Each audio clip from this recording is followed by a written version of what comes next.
नमस्कार दोस्तों, स्वागत है आपका अपने YouTube channel target with MS में। जैसा कि आप सभी को पता है, पिछली आंसर की हम कर चुके हैं 23 तारीख की साइंस की, मैथ्स की, हिंदी की, और 24 तारीख का किस प्रकार का पेपर आया उस पर भी वीडियो बना चुका हूं। अब बात करते हैं 24 जुलाई 2022 को जो फर्स्ट शिफ्ट का पेपर हुआ है उसकी जो साइंस की जो आंसर की है उस पर हम बात करने वाले हैं। काफ़ी क्वेश्चन मिल गए हैं, 1-2 पर्सन है जो नहीं मिला है वो आप देख लेना। बाकी जितने पर्सन मुझको मिल गए हैं उन सब की आंसर की बना रहा हूँ और ऑथेंटिक व्याख्या सहित बना रहा हूँ, क्योंकि लगभग जो प्रश्न आए हैं वो नोट्स में से आए हैं और कुछ ऐसे प्रश्न भी है जो आपको मैं उनके नोट्स की कॉपी भी लाया हूँ, यहाँ पे पीडीएफ में शामिल किया है नोट्सों को, ताकि आप समझ पाएं कि इस प्रकार के प्रश्न पूछे गए हैं। तो चलिए शुरू करते हैं। पहला प्रश्न आया था, विद्युत धारा के चुंबकीय प्रभाव पर आधारित युक्ति कौन सी है? तो विद्युत घंटी। आपको ने पता होगा विद्युत धारा का जो चुंबकीय प्रभाव है उस पर आधारित युक्ति कौन सी है? तो विद्युत घंटी है, जो विद्युत धारा के चुंबकीय प्रभाव पर आधारित है। एक प्रश्न आया था, एक चम्मच को गर्म पानी में रखने पर उसके पीछे का हिस्सा, इतना ही लिखा हुआ था, बाद में ऑप्शन था संवहन विधि से गर्म होगा, या चालन विधि से गर्म होगा, या विकिरण विधि से गर्म होगा, या ठंडा रहेगा। तो वो चालन विधि से गर्म हो जाएगा, क्योंकि स्टील की चम्मच है और स्टील की चम्मच है तो अगर धातुएं में जो उष्मा का संचरण है वह चालन विधि से होता है। और कल जो प्रश्न आया था उसका उत्तर होता कि लकड़ी ठंडी नहीं होगी, इस प्रकार का प्रश्न आया था। अगर आप कल वाले पेपर को, अगर आप शाम को अगर आपने देखा है, जैसे आप आगे ऑप्शन में देखेंगे तेलीय ग्रंथि का कल प्रश्न आया था तो उसी में से प्रश्न उठाया गया। मतलब जो पेपर का लेवल है वो वहीं से उठाया गया। मतलब एक टॉपिक में से 3 प्रश्न उठा लिए एक टॉपिक में से, और तीनों शिफ्ट में एक पेपर दिया जा रहा है, एक प्रश्न तीनों शिफ्ट में आया है। इसका मतलब मुझे नहीं लगता नॉर्मलाइजेशन करने की कहीं जरूरत पड़ेगी, और अगर पड़ेगी भी तो +-2 नंबर का बढ़ घट सकते हैं, बाकी इतना फर्क नहीं पड़ेगा, क्योंकि जो तीनों पेपर बनाए गए हैं वो एक बहुत बढ़िया पेपर बनाया गया है, एक लेवल का पेपर है, और तीनों पेपर में एक टॉपिक से 3 प्रश्न उठते हैं। इसी वजह थी कि पेपर नहीं दिया गया था। तो कल अगर आपने देख लिया होगा पेपर तो लगभग प्रश्न आज आप आराम से कर पा रहे थे। एक प्रश्न आया था, 20 दोलन 40 सेकंड में हो। 20 दोलन 40 सेकंड में, मतलब एक दोलन कितने सेकंड में? 2 सेकंड में। मतलब 20 दोलन 40 सेकंड में, मतलब एक आवर्ती कितनी होगी? 1/2, और आवर्ती को उल्टा कर दो तो आ जाएगा आवर्तकाल 2 सेकंड। तो आवर्तकाल पूछा था 2 सेकंड। अनाज की सूखी डंडियों से दानों को पृथक करने की विधि, थ्रेसिंग विधि, या आरबीसी के अपने नोट्स है उनमें शामिल किया गया है। और थ्रेसिंग कल जो निष्पावन आया था, आज थ्रेसिंग आ गया। ग्रह जिसका सबसे कम घनत्व होता है, ये मैंने आपको जब ब्रह्मांड पढ़ाया था मैंने आपने बताया था कि शनि एक ऐसा ग्रह है जो कम सघन होता है, सबसे कम सघन ग्रह है, और जो कि पानी पर रखने पर तैरने लगता है। मैंने आपको यह भी बताया था कि इसके घनत्व इतना कम होता है कि इसको पानी पर रखोगे तो आप ये तैरने लगेगा। एक प्रश्न आया, गर्भ निरोधक गोली जो सहेली है उसका निर्माण कहाँ हुआ है? तो देखो, गर्भ निरोधक गोली जो है वो उसका निर्माण CDRI द्वारा किया गया, central drug research institute Lucknow द्वारा तैयार की गई विश्व की प्रथम नॉन स्टीरॉयड गर्भ निरोधक गोली है। देखो ये प्रश्न है, मैंने आपको उपलब्ध तो नहीं करवाया था नोट्स में, लेकिन मेरे नोट्स में था, लेकिन मैंने इस वजह से उपलब्ध नहीं करवाया क्योंकि आरबीसी और एनसीईआरटी से पेपर बनने की आशंका थी, इसलिए थोड़ा मैंने भी सोच लिया कि इतना हार्ड नहीं आएगा पेपर, इस वजह से आपको उपलब्ध नहीं करा पाया। बाकी आप देख पा रहे होंगे, ये देख रहे हैं यहाँ पे, तो सॉरी यहाँ देखिए, हाँ ये देखिए, आपको मुख्य गर्भ निरोधक जो गोलियां हैं उनमें ये सहेली है जो CDRI Lucknow central drug research institute द्वारा तैयार की गई विश्व की प्रथम नॉन स्टीरॉयड गर्भ निरोधक गोली है, जिसे प्रारंभ में तो प्रति सप्ताह लिया जाता है, जबकि बाद में 2 सप्ताह में एक बार लिया जाता है। इसमें सेंट क्रोमेन पाया जाता है। ये नोट्स में शामिल किया गया था, या मेरे नोट्स में थे, लेकिन मैंने आपको इतना लेवल नहीं आएगा इस वजह से उपलब्ध नहीं करवाए थे। बाकी ये प्रश्न भी शामिल है, लगभग प्रश्न नोट्स में से आए हैं, ज़्यादा इससे दिक्कत नहीं है, इतना हार्ड पेपर नहीं है, लेवल का पेपर था, बढ़िया प्रश्न थे मेरे हिसाब से। शेर की दाढ़ के लिए सत्य है, यह प्रश्न तो आपको करवाया हुआ है, प्रबलता ज्यादा होती है और तारत्व कम होता है शेर की दाढ़ का, जबकि मच्छर का तारत्व अधिक होता है, प्रबलता कम होती है। यह प्रश्न मैंने करवाया था। पेशियबल का उदाहरण नहीं है, तो आपको पता होगा पेशियबल का उदाहरण है, इसमें 4 ऑप्शन थे। एक ऑप्शन यह था कि दोनों हाथों से चप्पू चलाने के बाद नाव का स्वतः रुक जाना। देखो अब चप्पू चलाने, इसमें तो पेशियबल लग रहा है, लेकिन नाव का स्वतः रुकना, मतलब नाव स्वतः रुक रही है, किस वजह से रुक रही है? तो ये घर्षण बल की वजह से रुक रही है, पेशियबल की वजह से नहीं रुक रही। तो इसका सही आंसर घर्षण होता, तो यह पेशियबल का उदाहरण नहीं है।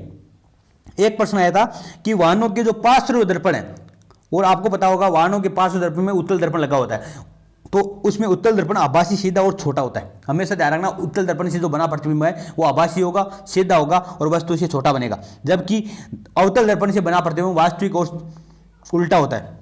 एक प्रश्न आया था, निम्न में से प्राकृतिक सूचक है, जो कल भी पूछा गया था प्रश्न, आज भी पूछा गया है। कल कृत्रिम संश्लेषित सूचक के बारे में पूछा गया था, आज प्राकृतिक सूचक के बारे में पूछ लिया। तो प्राकृतिक सूचक है लिटमस। देखो प्रश्न, देखो आप वहीं से उठाए गए, उसी टॉपिक से। अक्षय ऊर्जा स्रोत का प्राकृतिक संसाधन है तो वो है सूर्य का प्रकाश। अक्षय ऊर्जा का मतलब जो कभी नष्ट नहीं हो, ऐसा ऊर्जा स्रोत सूर्य का प्रकाश। एक प्रश्न आया था, पादप जगत का उभयचर कौन सा है? तो ब्रायोफाइटा। आरबीसी आपके 10th क्लास की बुक में दिया हुआ है, ब्रायोफाइटा पादप जगत का उभयचर।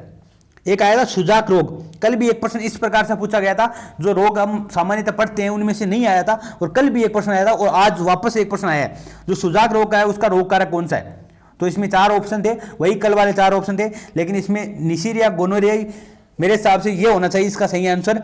बाकी ये अन्य नाम है उनके रोगों के, और ये हम सामान्यतः नहीं पढ़ते हैं, थोड़ा सा टफ प्रश्न मान सकते हैं इसको, क्योंकि कल भी एक प्लूरिसी रोग आया था जो कि फेफड़ों से संबंधित था, इसलिए हो सकता है उसका टिब्बी आंसर हो। एक प्रश्न आया था, गंगा परियोजना का प्रथम चरण की शुरुआत, ये भी एनसीईआरटी में दिया हुआ है, 1985 में हुई थी। एक प्रश्न आया था, जीवाश्मी ईंधन, तो जीवाश्मी ईंधन है वो जैव अनिम्नीकरणीय है, मतलब इसको जो जीवाश्मी ईंधन है इसको वापस से आप निम्नीकरण, जैव अनिम्नीकरणीय, सॉरी इसका ऐसा नहीं है, जैव अनवीनीकरणीय है, सॉरी निम्नीकरणीय नहीं है, इसमें शायद अनवीनीकरणीय ऑप्शन होगा। जीवाश्मी ईंधन है, इसको वापस हम रिसाइकल नहीं कर पाते, नवीनीकरण नहीं कर पाते, उनको वापस जीवाश्मी ईंधन अगर एक बार यूज ले लिया तो वो खत्म हो जाएगा। तो अनवीनीकरणीय है, हो सकता है किसी ने गलत भेजा हो यह प्रश्न, तो इसका जैव अनवीनीकरणीय होगा। बाकी जीवाश्मी ईंधन को हम निम्नीकरण किया जा सकता है। असंक्रामक रोग है, तो असंक्रामक रोग का उदाहरण होता है कैंसर। एक सीधा सा है, सामान्यतः प्रश्न पूछा जाता है बोर्ड से एग्जाम में। एक प्रश्न आया था, कोशिका विभाजन की किस अवस्था में सिनेप्टिक प्रक्रिया होती है? अब कुछ विद्यार्थी तो कह रहे हैं कि जाइगोटिन वगैरह अवस्थाएं दी गई थी, कुछ कह रहे हैं प्रोफेज वगैरह अवस्थाएं दी गई थी। अब या कोई कह रहा है, 2 प्रश्न आया था, तो कोशिका विभाजन की किस प्रक्रिया में सिनेप्टिक प्रक्रिया होती है? तो आपको पता होगा जाइगोटिन में होती है, जो कि प्रोफेज फर्स्ट अवस्था है। अर्धसूत्री विभाजन की जो प्रथम अवस्था होती है प्रोफेज फर्स्ट, उसमें अवस्थाएं होती है। देखो आप, मैं दिखा देता हूं आपको, ये मेरे नोट्स में ये लिखा हुआ है, जाइगोटिन अवस्था, पहली लेप्टोटिन, दूसरी जाइगोटिन, तीसरी पैकिटिन। इस प्रकार में इस अवस्था में सिनेप्सिस या सिनेप्टोरल कॉम्प्लेक्स, जो कि मोसेज ने बताया था, इसमें क्या होता है, समजात गुणसूत्र आपस में जोड़ों के रूप में व्यवस्थित हो जाते हैं, और ऐसे समजात जोड़े बाइवेलेंट कहलाते हैं, और इन जोड़ों के रूप में व्यवस्थित होना सिनेप्सिस कहलाता है, और ये संरचना कहलाती है सिनेप्टोनिमल कॉम्प्लेक्स या सिनेप्टोनिमल मिश्रण कहलाती है। तो ये प्रश्न आया था, जाइगोटिन या प्रोफेज फर्स्ट, जो भी ऑप्शन में था आप उससे अनुमान लगा सकते हैं, अपना आंसर सही कर सकते हैं। एक प्रश्न आया था कि मनुष्य में मादा स्तन ग्रंथि किस प्रकार की होती है? देखो ये प्रश्न वो कल भी पूछा गया था, कल होमोक्राइन था, आज एपोक्राइन पूछा गया है। तो मैंने सुबह आपको जो पेपर करवाया था पिछला, उसमें मैंने बताया था जो एपोक्राइन है वो स्तन ग्रंथियां होती है, और जो होमोक्राइन या होपोक्राइन है उसमें तेलीय ग्रंथा शिरोमिनस ग्रंथियां पाई जाती है, और एक मैंने आपको बताई थी उसमें शायद जो लार ग्रंथियां वो बताई थी मैंने। तो ये 3 थी और तीनों में प्रश्न उठाया गया है। निम्न में से रब्बी की फसल कौन सी है? तो रब्बी की फसल है गेहूं। ये सामान्य सा प्रश्न था। भारत में विकसित चिकित्सा सगर्भता कानून, समाप्ति कानून कब लागू हुआ? तो ये 1971 में लागू हुआ था, जिसे एमटीपी एक्ट कहा जाता है। ये भी देखो नोट्स में लिखा हुआ है, एमटीपी एक्ट, चिकित्सा संगर्भता समाप्ति कानून, medical terminating of pregnancy act. यह कानून भारत में गर्भपात संबंधी गाइडलाइन उपलब्ध कराता है। इसके अनुसार क्या है, यदि गर्भ शिशु में कोई गंभीर विकार हो, तो गर्भ के कारण माता की जान को खतरा हो, अगर या तो गर्भ शिशु में कोई गंभीर विकार हो या गर्भ के कारण माता की जान को खतरा हो, तो ऐसे में चिकित्सकों की सलाह से 20 सप्ताह तक, और अब संशोधन किया गया था अभी पिछले दिनों में, और इसमें इसे बढ़ाकर 24 सप्ताह कर दिया गया, मतलब 20 सप्ताह तक या 24 सप्ताह तक गर्भपात कराने की अनुमति है। और 24 सप्ताह के बाद अगर गर्भपात कराना है आपको, तो उससे कोर्ट से अनुमति लेनी पड़ेगी। यह है चिकित्सा एमटीपी एक्ट 1971।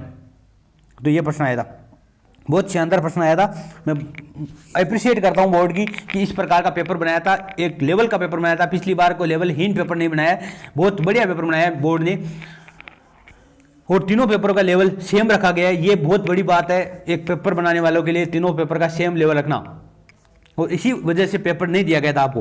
विटामिन सी की कमी से होने वाला रोग स्कर्वी सामान्य सा प्रश्न था। जिनमें से थर्मोप्लास्टिक कौन सा है, यह मैंने आपको बताया था, ये भी मेरा बताया हुआ है। जो थर्मोप्लास्टिक है वो पॉलीथीन है, पीवीसी है, पॉलीस्टाइरीन है, ये सब है। जबकि थर्मोसेटिंग प्लास्टिक है वो बेकिलाइट और मेलामाइन होता है, ये मैंने बताया हुआ है। एक परमाणु कौन सा है, तो आर्गन हीलियम वगैरह एक परमाणु होती है। एक प्रश्न आया था मैग्नीशियम फॉस्फेट का सूत्र कौन सा है, तो आपको पता होगा मैग्नीशियम की संयोजकता +2 होती है, PO4 का -3 होता है, तो इसको आप बनाओगे तो Mg3PO4 2। कल आया था एल्यूमिनियम नाइट्रेट का, आज आया मैग्नीशियम फॉस्फेट का। एक आया पाठ्य सहगामी क्रिया कौन सी, एक आपने अगर कलाम परिरीड दी तो वहां से आया प्रश्न, देख लो। विज्ञान क्लब जो कि जो कलाम परिरीड में शायद कोटा या उदयपुर वाला पेपर था, उसमें यह प्रश्न दिया हुआ था कि निम्न में पाठ्य सहगामी क्रिया कौन सी है। तो जो बाकी तो शिक्षण सहायक सामग्रियां दी गई थी और एक विज्ञान क्लब है वो पाठ्य सहगामी क्रिया है।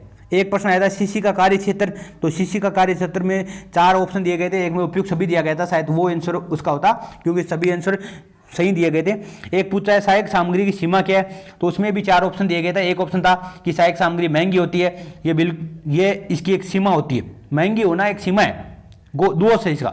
एक है मूल्यांकन के लिए सही कथन कौन सा है, तो मूल्यांकन क्षेत्र सीमित होता है, इस प्रकार का ऑप्शन दिया गया है। तो ये सही कथन कौन सा नहीं आया है, तो क्षेत्र सीमित वाला नहीं आया। ये 28 प्रश्न है।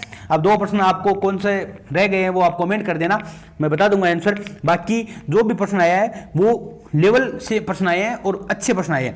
अगर इसके आपको PDF चाहिए तो target with MS Telegram channel पर मिल जाएगी, और आपको जो जितने भी मेरे पीछे नोट्स है वो उपलब्ध हो जाएंगे, और जो अभी भी नोट्स है जिसमें से अभी प्रश्न आए हैं वो नोट्स भी अगले एग्जाम में मैं आपको उपलब्ध करवा दूंगा। धन्यवाद। जय हिंद, जय भारत।